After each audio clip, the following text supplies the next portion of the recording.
Hey. Good evening, man. I hope everybody had a great weekend. I hope everybody had a great Monday. Man, it's so crazy here. So back to the start of the week. Same routine as we did the past 8-9 weeks. But, they're starting to open up more things as things come along. So, man, tonight's guest, Jordan Nassburg. If you guys don't know him, like I said, we all have a story, so it's time to get to know him. So no further ado, I'm going to bring my boy to this screen here, Big Jordan. What's going on, brother? Uh-oh, I can't hear you, Jordan. What'd you do? You touched something. Jordan touched something. Nope. Kick you out, hey. Kick you out, come back, Jordan. You did something. I don't know. Hey guys, if you don't know Jordan, dude, he's he's been around. So ask your questions, no matter what it is. I just kicked him out the studio real quick to come right back. But dude, this is the time. Like I said, we all have a story. Here he goes right here. Let's bring him back to the screen. Can you hear you? Nope, Jordan. Nope. Look at Jordan. See, look, he's super excited and it's still nothing. You guys can't hear him. I can't hear him. Can you guys hear me? How about that? Can you guys hear me? See? We can't hear you, Jordan. I don't know what you did. You did something wrong. You were messing with the phone. Oh, my goodness. This guy here, guys. I'm so sorry. This is the type of stuff I got to deal with Jordan. Jordan he's a handful.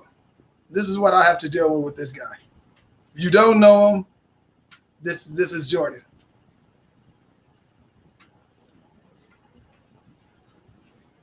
Nope. Sorry, guys. Nope. Jordan. You got to figure it out. Sorry, guys. Technical difficulties, especially with the internet stuff. It's quite, I should say, irritating at times because it doesn't want to work all the time. But like I said, he's in the hot seat. What I think he's trying to do is trying to avoid us. Look at him. He's super excited. We can't hear you. Take the headphones out. Unplug them. This guy. Unplug them from your phone. What did you touch, Jordan? I just talked to him. If you've been on the show, you know I've just talked to him. And clearly, I don't know what he's done, but he's done something. And we can't hear nothing he's saying. But my viewers, I know there's people on there. Can you guys hear me? Just give me a thumbs up. Give me something. You have to, hey, Jordan, you have to use, look, Wanda Parker said, look, she said you have to allow the system to use your mic. So when they say use your mic, say yes. So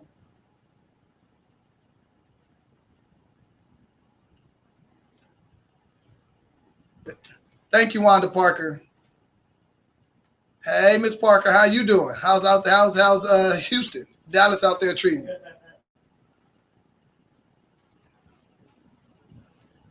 Hope all is well. What up, Big Ed? Oh my gosh, guys. No, Jordan. No. You're killing me. You're killing my viewers. My viewers are saying, what's going on with Jordan?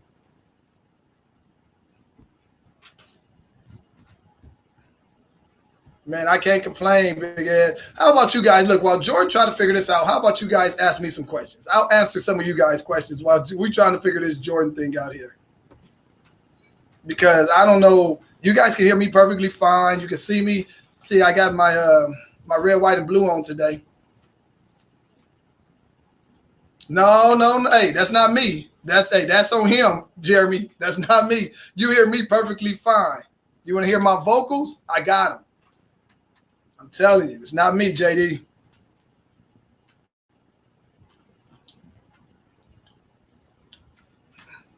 Yeah, it's not me, guys. Sorry. It is this guy, Jordan Nassburg. Unmute your mic, Jordan. Let's hear you. Hit unmute. Hit the mute button, Jordan.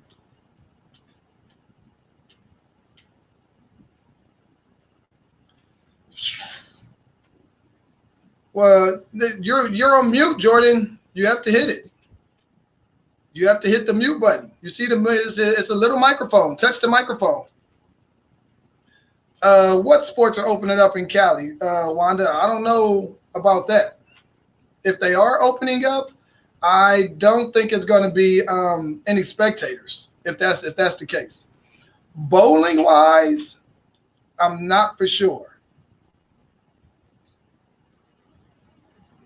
Yeah, but how's it? What's going on out there in Dallas? Are you guys ready to rock and roll? Pro sports? Yeah, I don't know. I don't really see. I don't see things opening up here.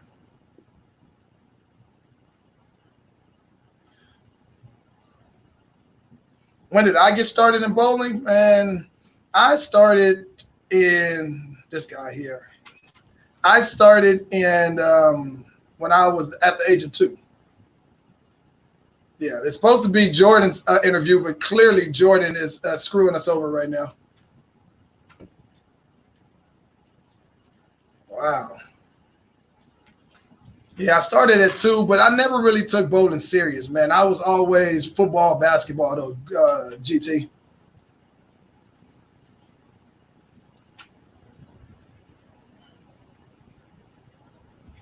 This guy here is killing us. No. Turn your phone off and turn it back on, Jordan. Restart your phone or something. Yeah, 25%? Okay. Well, yeah, see, out here, I don't know what they're trying to do. Yeah, it's crazy.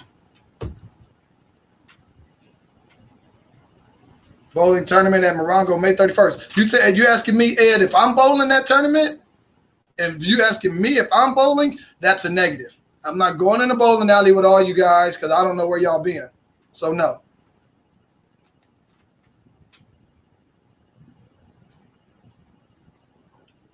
And like I said, anybody that's tuned in, I apologize. Jordan is having issues with his sound. He's not allowing the system to come through. He is absolutely killing me right now. Yeah, I have no idea what he's doing.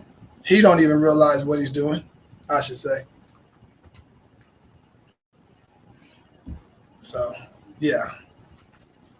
Shoot your questions though. I got more questions. Ask me just about anything right about now. You can get a little glimpse of Mr. Bowtie himself. Not gonna tell you everything though. And I'm still waiting on that day to get interviewed. From where, I don't know. Oh, finally, guys, everybody say thank you, Jordan. Yeah, you're the master. I had to shut off my Bluetooth as I had these in. Sorry. All righty, there we go, guys. We got Jordan Nassburg. Now we can start the interview going live with Bowtie instead of just being live with Bowtie by himself. Sorry. Hey, Jordan, we know you. Put a bow tie on? No, please don't. Okay. Please don't. Okay. Thanks. Hey, when did you start bowling? What age? I started bowling. I came home from 3rd grade after the first day of school that week after Labor Day, and no one was home on that Friday night. All the kids on the street were bowling. So my dad took me to the bowling center the next Friday, and I started bowling league, and I was high average in the league at 89 the first year. So the next year he put me in a Saturday league also with the Friday, and it kept on going up. And I started dating in 4th grade, 5th grade. My girlfriend's dad owned a bowling center, Cola's Bowling Center.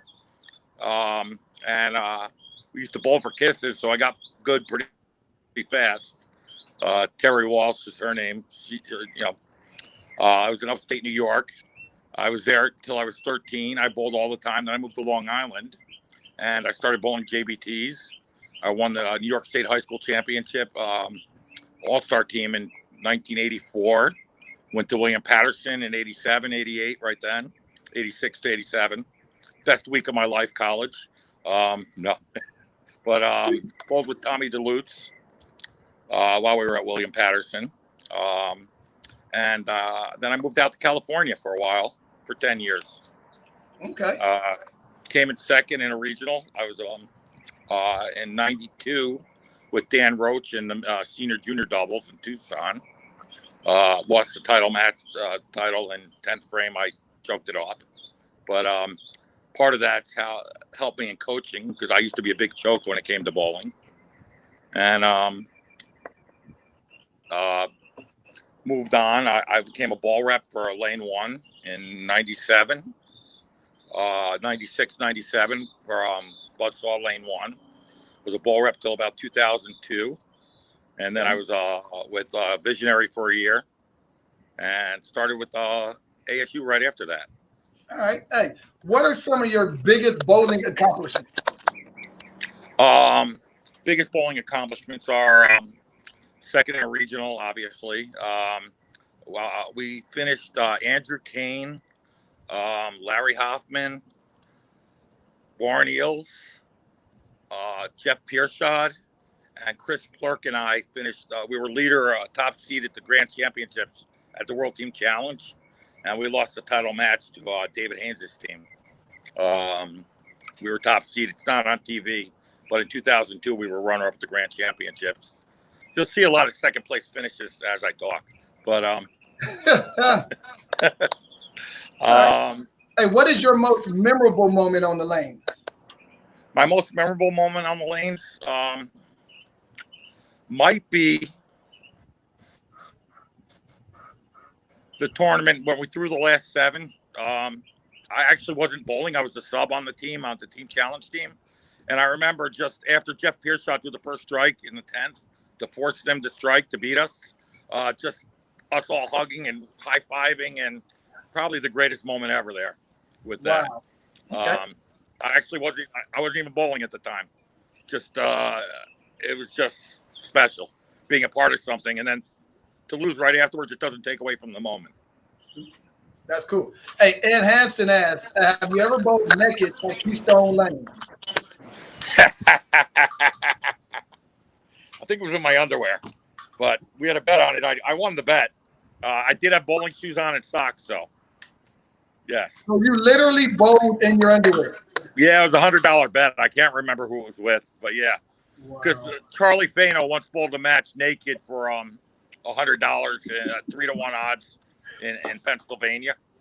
And I told him about that match, but I wouldn't get naked. So I just did it in my underwear. But I won the bet. Wow. Hey, yeah. Where were you born and raised? And what kind of childhood did you have growing up? And what time? I didn't hear the second part of the question. I said, where were you born and raised? And what kind of childhood did you have growing up? Oh, I was born and raised in Albany, New York. Just a wonderful childhood. My dad raced horses at Saratoga and on the farm circuit over the summers. I went to camp every year. I went to bowling camp at Dick Ricker's Bowling Academy for 4 years, and then I coached there for a year. I was the first student coach with John Lucido, who was president of USBC for a couple of years. And then, let's see. At 13, like I said, I moved to Long Island, and that's where I really got into bowling. I used to pin chase, clean the bowling center, do anything I had to do to get free games. And with that, I just bowled all the time. Bowled JBTs in like 84 to 86. Back then, you couldn't bowl adults, so you had to turn adult at the time if you wanted to bowl for money. I bowled Lustigs. Maybe my greatest accomplishment in bowling was finishing second on the point list within Jim Lustig's club in the East Coast, where I beat Patrick Allen and all those guys in 1989. That was probably the best I ever bowled. Or in 96, I won 14 tournaments with David Billings. I don't know if you remember him, but he was a legend in the West Coast. we were doubles partners. So basically, any doubles tournament we went and won.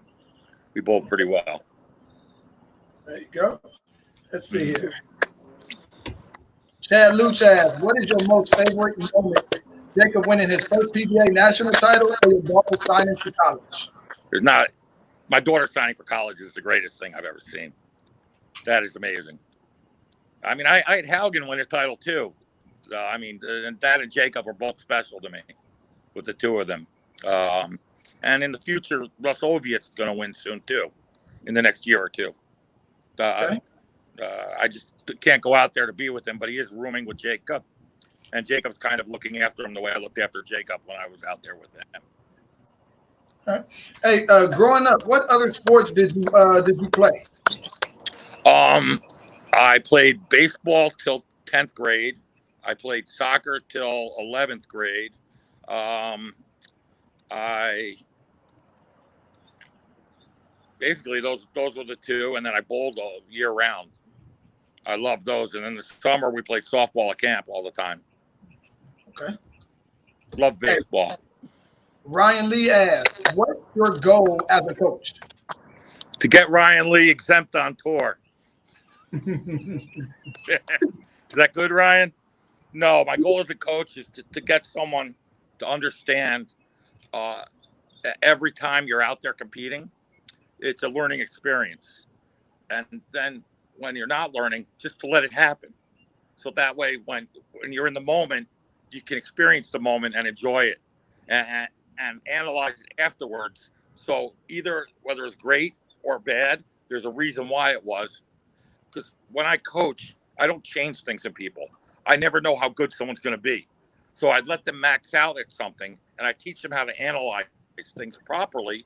So when they analyze it right, we can say, okay, we need to add this to your game. We need to add this to your game. So I don't believe in A game, B game, C game, D game, and go from there. If you're not capable of doing something, let's just add to it. We're not going to change your game so that way you're better at something that you were bad at. We're going to take something that you do that you're not good at and make sure it's not a liability. And then eventually, over time, it becomes part of your game.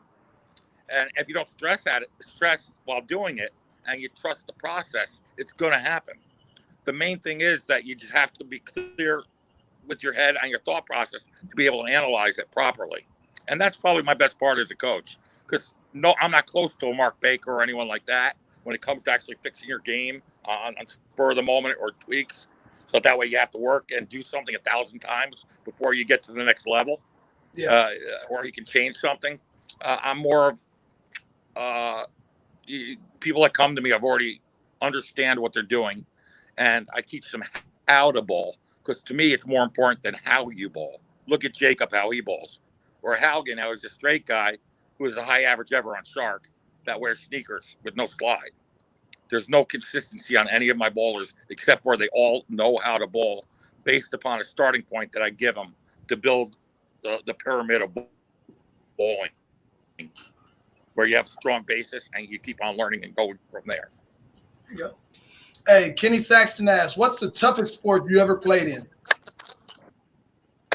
I was a little kid. It was baseball. I mean, no, I'm sorry. It was basketball. I used to get knocked around.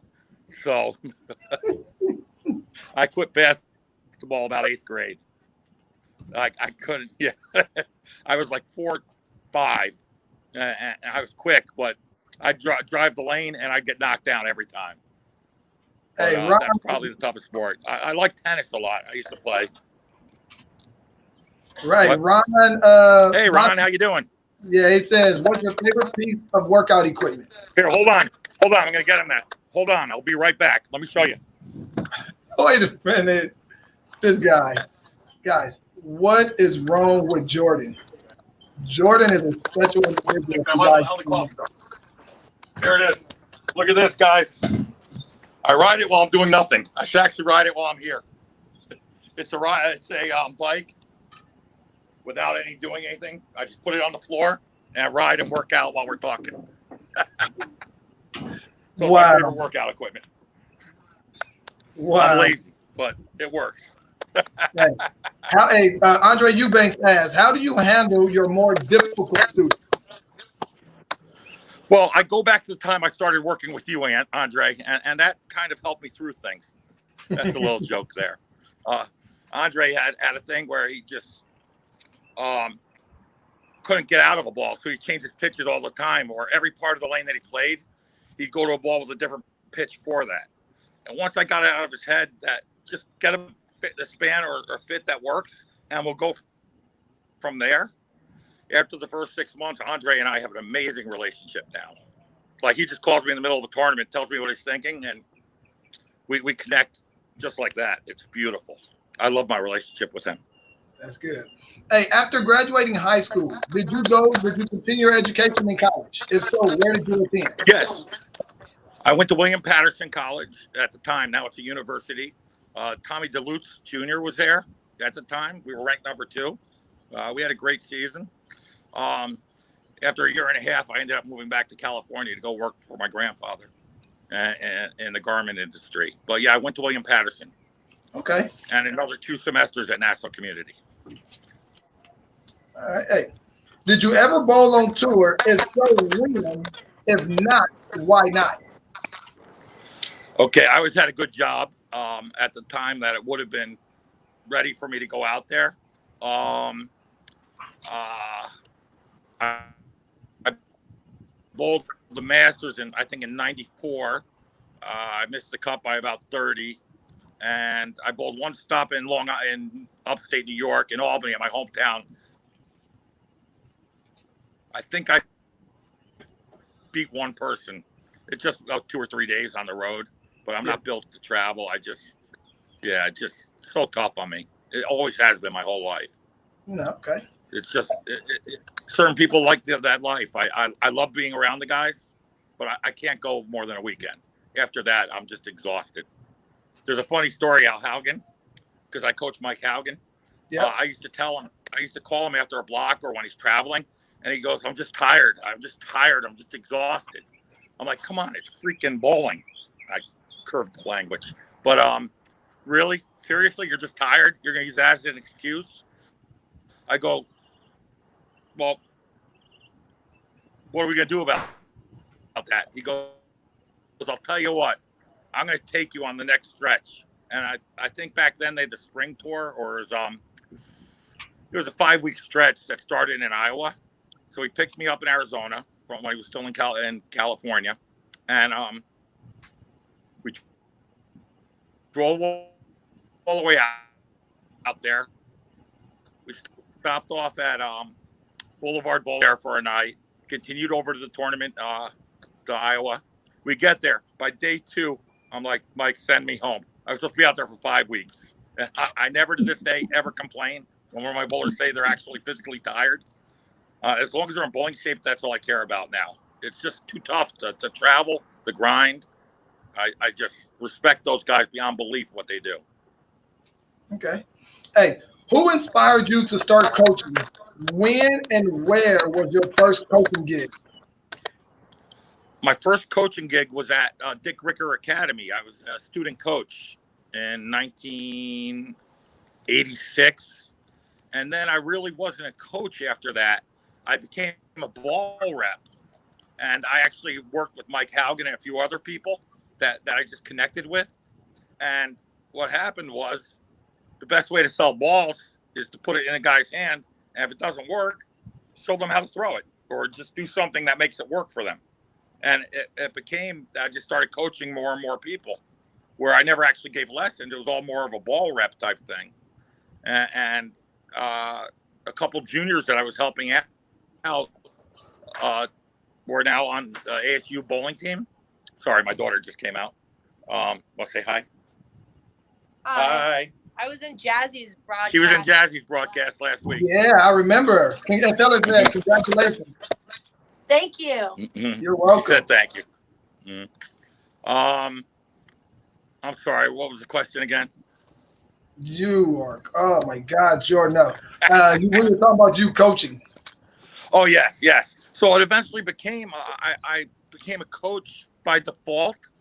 I was more like a tour rep, helping the guys out there, helping the high-end bowlers, helping the regional bowlers. I got the Pat Patterson Award in 2000 for offering incentives to every bowler that was out there that threw our ball. And I give clinics before practice session and work with people throughout the tournaments based upon just asking me for help. Okay. And I think in like 2008, 2009, whenever that class was, to get my silver certification. And that was phenomenal. That helped me a bunch there. Okay. But yeah. Mm-hmm. There you go. Hey, as a coach, what do you focus on more? Physical game, mental game, or the knowledge of the game? Knowledge is first. You have to be a student of the game to really connect with me. If you're a student of the game, then we can talk from there, which leads into the mental part of it. Because you have to understand how to analyze what you're doing. And then once you can do that, then we go over what's best for you physically. And the way I teach is whatever you do best. The first question I ask someone is, what are you the best in the world at? If you were to set the lanes and do anything, what do you know that no one in the world can beat you at? And they give me the mindset. If they're not quite there, they say they're 180 average. I ask them this one question. If you invented bowling and your 180 average is the highest bowling average ever, no one else has ever been above a 120. How are you going to get better? And do they want to quit bowling and coach? What do they want to do? Help other people? Or do they want to eventually be the first 200 average, first 210 average? Most of it's all mental and allows you to think for yourself. And then when you think it through, I always have you write it down, and that way you can remember it, because your thought process change throughout the years or even throughout the month.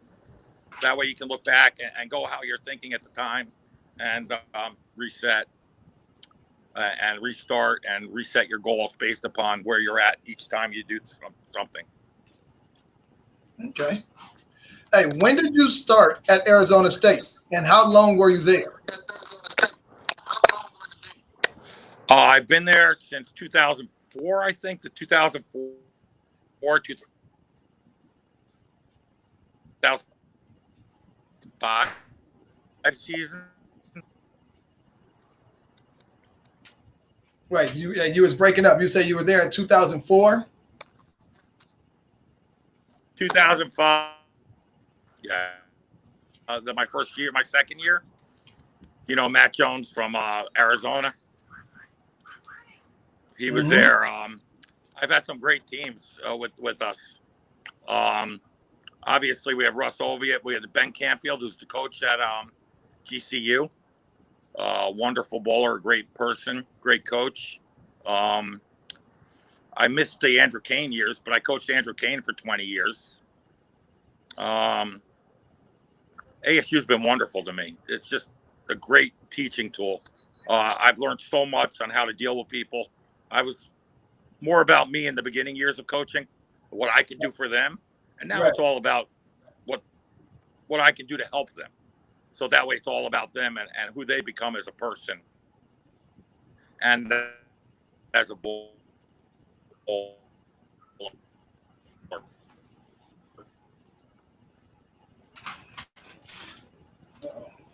Hey, so what do you do with ASU now? I'm the bowling coach. The team elects me each year to be the coach, and I go from there. I just pretty much committed to the next graduating class. We have 5 freshmen last year, including Ryan Lee, who I'm just so excited, and I love everything about the kid. So I'm going to be there hopefully 3 more years, and possibly beyond. We bowl more than any other school in the nation. We bowled more tournaments last year. I think we bowled 14 tournaments last year. No other team bowled more than 11. And just basically anyone that comes out and loves to bowl, they can bowl for me. I don't have tryouts. If you love to bowl, I'll put you on a team that's placement for your ability, and hopefully you work hard and get better. I just never felt that I could tell someone you're not good enough to bowl for me when they love to bowl. So the program I run is for people that love bowling. They come to college at the scariest time in their life, and they're around people that they feel comfortable with, and they feel like their family. And I try and run it like a family, just like that. So the people, they have friends for life. They're gonna have best men at their wedding, and feel like they're brothers and sisters forever.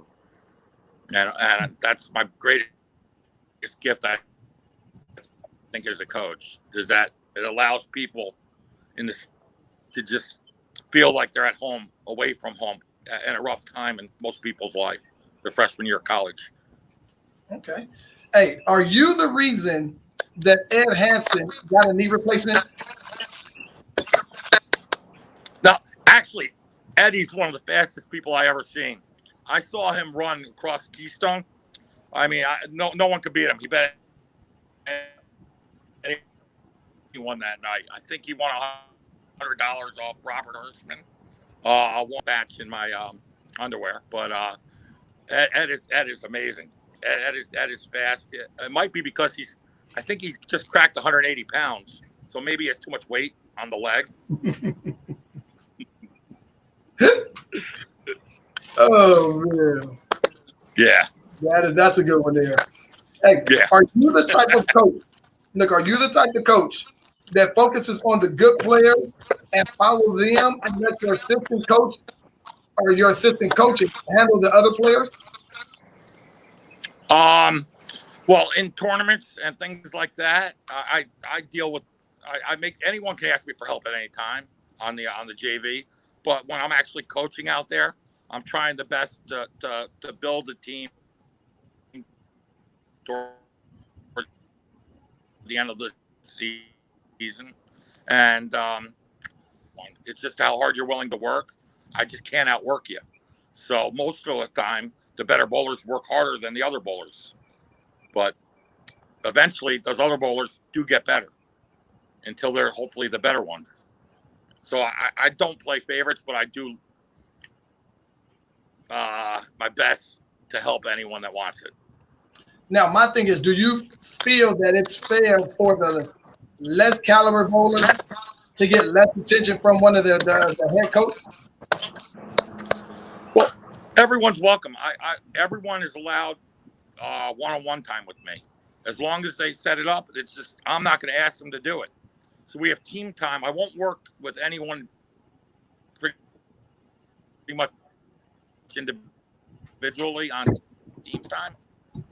But if you want to come down and we'll spend hours together, we can spend all day for all I care about. It doesn't matter if you're an average, a 0 average, or a 230. If you're willing to come on your own time, not on team time, that's when we really get things done and we learn. That makes sense. It's more. I can understand that. Mm-hmm. I can understand that. Good. What have you learned about the game since you started coaching? That the lane's still 60 feet. There's still 39 boards. There's still, I mean, it really has changed so much, but the basis of it's still the same. So as the more knowledge you get, you can't let that distract from the ability of knocking the pins over. I mean, most people make their moves off where the ball hits the pins and goes off the deck. So if you're more worried about hitting a spot than how the ball goes through the pins and your adjustments from there, it's going to be tougher to advance to the highest level, because you just have to have feel and touch and understand, trust of what you do. What could you tell? Is it, as a coach, would you tell your players it's better to bowl on pattern, or is it better to bowl on a house shot to get better? Great question. I think that in order to be at the next level, you need to learn how to strike first. I never want anyone bowling on a sports shot until they're well above 220, 230. Because at that point, if throwing a 20 bagger is a learned experience. So if you have a 20 bagger, you're going to feel some pressure. At least I would. And you can't do that on a shot that you're worried about making a great shot every time. So the second that you learn how to average 230 or 240, like with Jacob, he's a perfect example. I would not let him bowl on a sport pattern until he averaged 240 in league for the first half of the league, and then he could do what he wanted. And then I think he shot the high in the nation for sport that year, in 2014 or 2015. Because if you win a sport condition, eventually something throughout the day is going to look familiar to you on that sport condition. And if you don't know how to strike and take advantage of it, by the time that appears, you're never going to throw a 5-bagger on a sport condition. And the whole key to that is just shoot your one.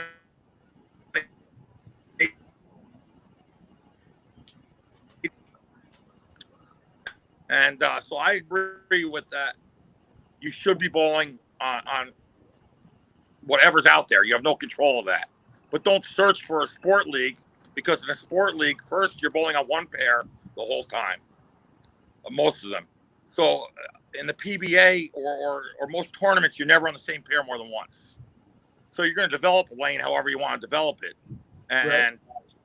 and I just don't think that you're learning anything, because then you're going to go to the tournament. Well, this pattern didn't play the same that pattern did.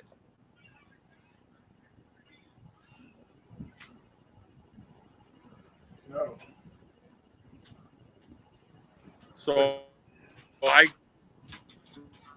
agree that you need to bowl, learn how to max out what you do first, and then we'll get you. But if you're already on a house, there's something that you're doing right, and we can maximize that and then teach you how to do other things.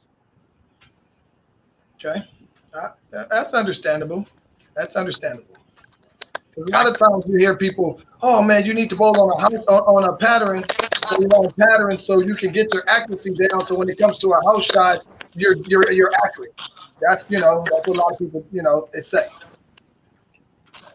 So you're not accurate the second you do, because the pattern changes, it makes you not accurate. That doesn't make sense to me. I've never understood that term. Hey. If you're standing on 9, looking at 3, okay, it doesn't matter what pattern is out there, because you're lined up standing at 9, looking at 3. Based upon you knowing what ball to be using, what hand position or whatever it is, every lane in the world standing at 9, looking at 3, that ball should react the same, or it should feel the same to you.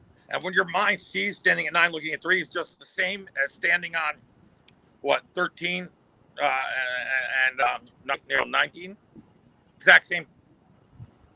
And when you see the boards like that, or the way I explain it to you when we get to one-on-ones, the game gets so simple, and you're not afraid to make moves either, because the worst thing that happens is you open, and it's wrong. But the fear of making moves and the fear of being afraid to make adjustments, it hurts so many people. All right. As a coach, what kind of coach are you? Do you like? Are you critical when it comes to scoring? Are you like? Do you come down on your player?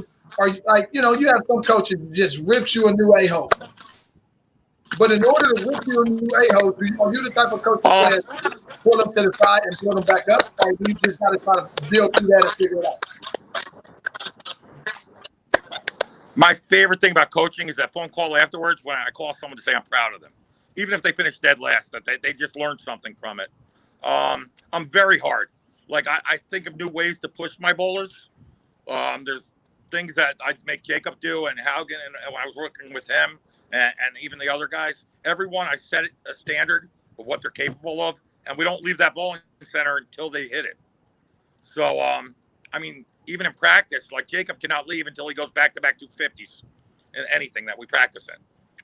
Most guys, they can't leave a center, no matter what we're on, till they shoot 250. That's Haugen's old drill. And in 20 years, he's only left the center once after a real practice session without shooting 250.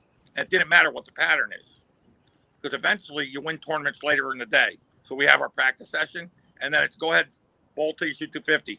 And once it's out of wood, just restart. And you'll feel that pressure. When there's pressure on you to shoot 250 to leave a center, even if they're dead walled, after 20 games of practice, you'll feel it. You'll feel it. And when you feel that pressure in practice, you're going to understand it better when it gets to tournaments. Okay. Did I lose you? there. I'm sitting here listening like I'm sitting here like that makes sense. Okay. That makes sense. Thank you. Good. Can you explain it to me then? Because I have no clue what I'm saying. No, but hey, when you go to different tournaments, like when I met you in New Mexico, you've never met me a day in your life. Yep. Ever. And I loved you from the second I met you. You know, But the thing about it you're is, out there, you're throwing strikes. why did you try to help me? Why? Because you were getting nervous there a little bit. And I knew that you had the potential to run away with that. You had such great reaction. And then you were making moves and doing things that didn't make sense to me. So I just brought you back there and asked you questions. I didn't tell you what to do. I asked you questions, and then you did whatever you needed to do to correct it. And then what a day you had the next day. It was phenomenal. You almost won that thing. Yeah. But, yeah, I asked questions. I let you analyze it yourself. You have to do this. My bowlers do what they have to do, and I'm there to guide them toward whatever they're trying to accomplish. Makes sense. And the other thing that's big with me is if you go to a tournament and you don't make the cut, but you plan to be there till the very last shot of the tournament because you were going to win, get another lane and figure it out and bowl 3 games in a row where you at least bowl good enough that you would have made the cut or you would have made the finals from a tournament that you missed the cash in or missed the cut in. Don't just leave there disappointed and think you're going to get better next time. You leave there knowing next time you see something like that, you're going to be better at it. And I'm really big on that. If someone leaves the tournament early because their parents had to go or whatever tournament, I just tune them out immediately.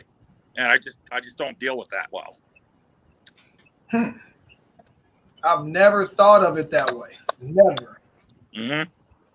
That's where all the learning comes. When you fail, the only way to learn is not to go back to your coach and say, well, I think this happened. So that you go ahead and work on something to change something instead of leaving that place saying, darn, oh, I never even tried that ball. How come next time I know. Or, damn, I should have been lofting it. I should have been looking at the foul line. I should have been doing this. There's things that you're willing to try afterwards because in the moment, you're not used to the situation. Learning how to win is the toughest thing in the world. And you don't have to be a winner right away to know how to win. It's a process. And part of that's making a cut, making a finals, making a step ladder, learning how to win. And it's all a process. It's a step that goes. It's a 3-year process on tour, in my mind, 3-year process in the region, 3-year process in amateur, 3-year process in junior. I call it the JAP, JAPP. Junior, amateur. Now you can overlap and bowl juniors as adults, and give smart money. But it's junior, amateur, pro, regional pro, and then big pro. And that's kind of the way I approach it. And no one does that anymore. They're so all about, I didn't bowl good this week. Or after 6 weeks, they're throwing in the towel. In the old days, I don't think anyone ever had got $100,000 in under 3 years on the PBA up to mid 2000s. I think Rhino was the first with that, or maybe Brad Angelo. It takes a process of years to learn how to do that. So that way you're comfortable in those situations. Here, if you get Jacob on, is Jacob available? It's what you say, Jordan? We can talk to him about that. If you want to get Jacob on, we could talk with him about that because we worked a lot with this with him. We'll get him on again one day. I got you. Okay, no problem. I thought he was going to crash the party today. No, I sent him a message, but he's probably out doing his Uber Eats. Oh, okay. We just drove back yesterday. We were at a 90th birthday party for the great Glenn Allison, Mr. 900. It was one of the greatest nights of my life last night. Oh, that's good there. Yeah. And Jacob loved him. Glenn told him stories. Jacob, it was just an amazing time last night. Good. With that. Good, man. Well, look, Jordan, hey, we appreciate you coming on, sharing your story. We appreciate your help out in the community as far as bowling wise and helping people, succeed and, giving this success with, with the game they love to do. We appreciate that. Thank you. And if you love the bowl, just contact me. I'm on Facebook. My number's on there.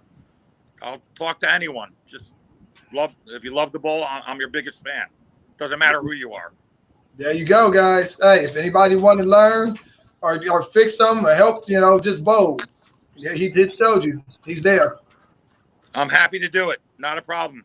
And Bowtie, Brandon, I'm so glad we met. I'm glad we're friends. And I love your show. I try and watch it every day that I can. Hey, I appreciate the support. I really do. It means a lot.